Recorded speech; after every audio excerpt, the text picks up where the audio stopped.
अब मैं कहानी सुनाता हूं। ऐसे ही एक यूरोपियन व्यक्ति थे जो आज से लगभग 1600 साल पहले यूरोप में पैदा हुए। उनका नाम था वैलेंटाइन। और ये कहानी है 478 एडी। एडी माने ईसा की मृत्यु के बाद, आफ्टर डेथ। आज से लगभग 1300 साढ़े 1300 साल पहले की कहानी। एक वैलेंटाइन नाम के महापुरुष ने जन्म लिया जो ये कहता था कि हम जो शारीरिक संबंध रखते हैं कुत्तों की तरह से, जानवरों की तरह से, ये अच्छे नहीं है, इनमें से ये खराबी, तो इनको ठीक करो। एक पति एक पत्नी के साथ रहो, विवाह करके रहो, शारीरिक संबंधों को उसके बाद ही शुरू करो। ऐसी ऐसी वो बातें करते थे। और वो वैलेंटाइन महाशय जो नौजवान उनके संपर्क में आते थे उनको यही सिखाते थे। रोज उनका भाषण यही चलता था। संयोग से वो चर्च के पादरी हो गए तो चर्च में आने वाले हर आदमी को यही बोलते थे कि भाई शादी कर लो तभी संबंध रखो, बिना शादी के संबंध मत रखो। तो कोई उनसे पूछता था कि आपको ये वायरस कहां से घुस गया, ये तो यूरोप में है नहीं कहीं। तो वो कहते थे कि आजकल मैं ईस्टर्न फिलॉसफी का अध्ययन कर रहा हूं, उसमें ये समझ में आ रहा है। ईस्ट समझते? ये ईस्ट माने भारत। आज से 1600 साल पहले, 1700 साल पहले का भारत, पूरा ईस्ट लगभग वही था। चीन में भारतीय सभ्यता, बुद्धिज्म। इंडोनेशिया, मलेशिया में भारतीय सभ्यता, बुद्धिज्म। जितनी दूर तक नजर जाती है ईस्ट और फार ईस्ट में, सब जगह भारत और भारती था। ये बाउंड्री तो अभी बनी। तो वो कह रहे हैं कि मैं आजकल ईस्टर्न फिलॉसफी का अध्ययन कर रहा हूं और मुझे लगता है कि वो परफेक्ट है। उसी के लिए मैं चाहता हूं कि आप ये मानो। तो कुछ लोग मानते थे। तो वो वैलेंटाइन पता है क्या करते थे? चर्च में बच्चों की शादियां कराते थे। चर्च में बच्चों की शादियां कराते थे। और एक दो नहीं, उन्होंने सैकड़ों शादियां कराई। जिस समय ये वैलेंटाइन हुए उस समय रोम में एक राजा था, उसका नाम था क्लॉडियस। बड़ा राजा था, सम्राट है, चक्रवर्ती सम्राट। क्लॉडियस ने कहा कि ये जो आदमी है वैलेंटाइन, हमारी यूरोप की परंपरा को बिगाड़ रहा है। हम बिना शादी करके रहने वाले लोग, मौज मजे में डूबने वाले लोग, और ये सबको शादियां करवाता फिर रहा है। तो क्लॉडियस ने एक दिन आदेश दिया कि वैलेंटाइन को पकड़ के लाओ। तो गया वैलेंटाइन को पूछा, तुम ये क्या गलत काम कर रहे हो, अधर्म फैला रहे हो, अपसंस्कृति ला रहे हो, हमको ये मंजूर नहीं है, वगैरह वगैरह। तो उसने कहा कि मुझे ऐसा लगता है कि यही ठीक है। तो क्लॉडियस ने उसकी एक न सुनी और उसको फांसी की सजा का आदेश दे दिया। तो 14 फरवरी सन 498 को वैलेंटाइन को फांसी हो गई। आरोप क्या था? कि वो बच्चों की शादियां कराते हैं, इसलिए फांसी हो गई। माने शादी कराना जुर्म है, तो फांसी हो गई। जिस दिन उनको फांसी हुई तो जिन बच्चों ने वैलेंटाइन के कहने पर शादियां की थी उन्होंने वो दिन वैलेंटाइन डे मनाना शुरू कर दिया। अब ये वैलेंटाइन डे की कहानी है। यूरोप में वैलेंटाइन डे होता है क्योंकि वहां शादी नहीं होती, और जो कर ले वो वैलेंटाइन डे मनाता है। अब भारत में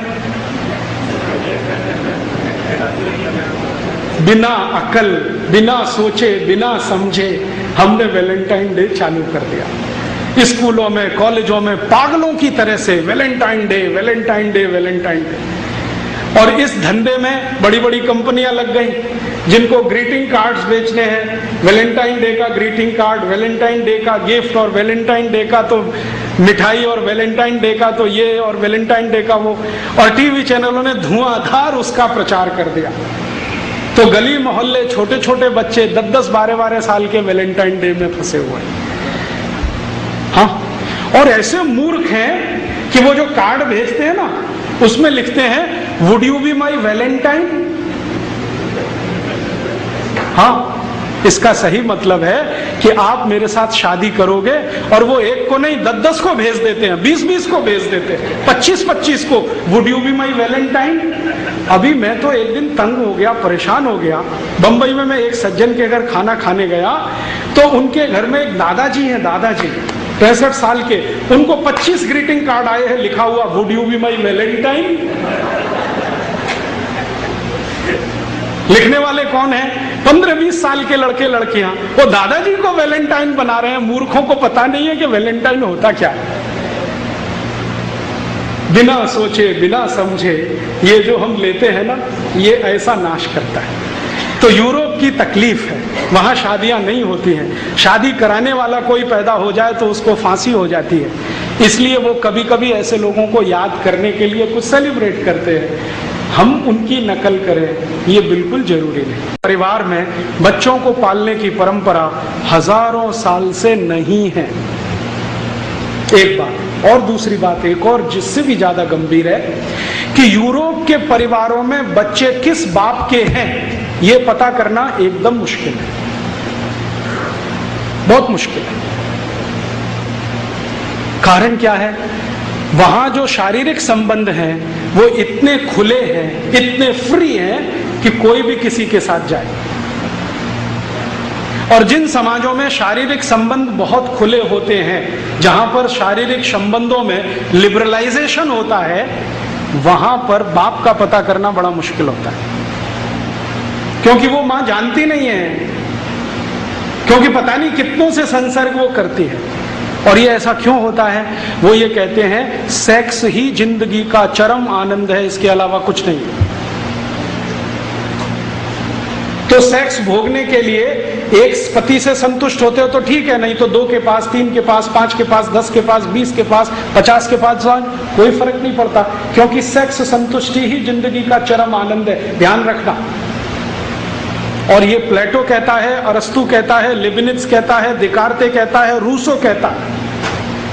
सारे फिलोसोफर कहते हैं कि हमारी जिंदगी का चरम आनंद ही ये है, सेक्स में डूबना। तो एक से नहीं मिलेगा तो दूसरा, दूसरे से नहीं मिले तीसरा, तीसरे से नहीं मिले चौथा।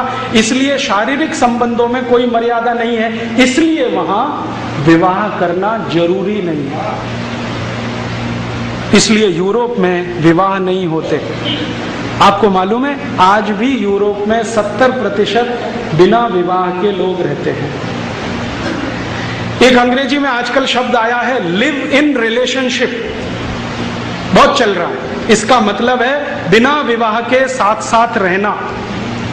2 दिन एक के साथ रहना, 3 दिन दूसरे के साथ, 5 दिन तीसरे के साथ, महीने चौथे के साथ, 2 महीने पांचवें के साथ, साल भर में 10-20 बदल दो। ये आज की परंपरा नहीं है, हजारों साल की। तो विवाह होता नहीं है, बिना विवाह के ही सब होता है। तो विवाह की परंपरा भी नहीं है, मान्यता भी नहीं है, इसलिए विवाह करना, कराना वहां कुछ महत्वपूर्ण बात नहीं मानी जाती। अब जहां सेक्स संबंध ही जिंदगी का सारा उत्कर्ष है, चरम है, तो वहां फिर मान्यता क्या है? वहां मान्यता यह है कि स्त्री और पुरुष ऐसे ही हैं जैसे इस्तेमाल करने वाली वस्तुएं। जब तक मजा देती हैं इस्तेमाल करो, जिस दिन नहीं देती है फेंक दो, नहीं ले आओ। तो महिला जब तक आनंद दे रही है तब तक रखो, जिस दिन बेकार हो गई घर के बाहर निकालो, दूसरी ले आओ, बाजार में मिलती है। अब परिणाम क्या होता है कि एक साथ बहुत सारी महिलाओं से शारीरिक संबंध रखना, तो पता कैसे चले बाप कौन सा है? अब जहां सेक्स संबंध ही जिंदगी का सारा उत्कर्ष है, चरम है, तो वहां फिर मान्यता क्या है? वहां मान्यता यह है कि स्त्री और पुरुष ऐसे ही हैं जैसे इस्तेमाल करने वाली वस्तुएं। जब तक मजा देती हैं इस्तेमाल करो, जिस दिन नहीं देती हैं फेंक दो, नहीं ले आओ। तो महिला जब तक आनंद दे रही है तब तक रखो, जिस दिन बेकार हो गई घर के बाहर निकालो, दूसरी ले आओ, बाजार में मिलती है। अब परिणाम क्या होता है कि एक साथ बहुत सारी महिलाओं से शारीरिक संबंध रखना, तो पता कैसे चले बाप कौन सा है? बिना शादी के बच्चे होंगे तो पता कैसे चले बाप कौन सा है? तो इसलिए यूरोप में परिवार बनता नहीं है। परिवार तो कुछ निश्चित बिंदु से शुरू होता है ना। परिवार तो ऐसे शुरू होता है, मेरी माँ ने कहा देख ये तेरे पिताजी हैं, बस वहीं से शुरू हुआ। वहां कोई माँ ये कह नहीं सकती कि ये तेरे पिताजी, पता ही नहीं है उसको कौन सा पिताजी है। और ये 1-2 साल नहीं रहा है, 2500 साल ये रहा है, और 2500 साल में कम ज्यादा होता रहा। आज भी 2006 में यूरोप में यही चल रहा है। मैक्सिमम लोग लिव इन रिलेशनशिप में हैं, धर्म पत्नी और पति बनके नहीं है, गर्लफ्रेंड बॉयफ्रेंड हैं, पति पत्नी नहीं, जो हमारी परिभाषा है ना पति पत्नी की नहीं। तो वहां फिर होता क्या है? वहां फिर होता ये है कि जब इतने सारे लोगों से इतने तरह के संबंध आप रखें तो सबसे ज्यादा वेनरल डिसीजेस, सेक्स जनित रोग सबसे ज्यादा इसी समाज में, सबसे ज्यादा। और आजकल तो आप सुनते हैं ना बार बार, वफादार रहो, एक ही पत्नी से संपर्क रखो, नहीं तो ये हो जाएगा, ये हो जाएगा। यूरोप में ये कहानी 2500 साल से ऐसे ही चल रही है। फिर बीच बीच में कुछ लोग ऐसे आए यूरोप में जिन्होंने इसको बदलने की कोशिश की। बीच बीच में उनके समाज में ऐसे लोगों ने जन्म लिया, वो कहने लगे कि ये अच्छा नहीं है, गलत है, इसमें कुछ लिमिटेशंस करो, नियम बांधो, परिवार बनाओ, शादियां करो, शादियों के साथ रहो। ऐसे कुछ लोग आते रहे, लेकिन उनको जिंदा नहीं रहने दिया समाज ने।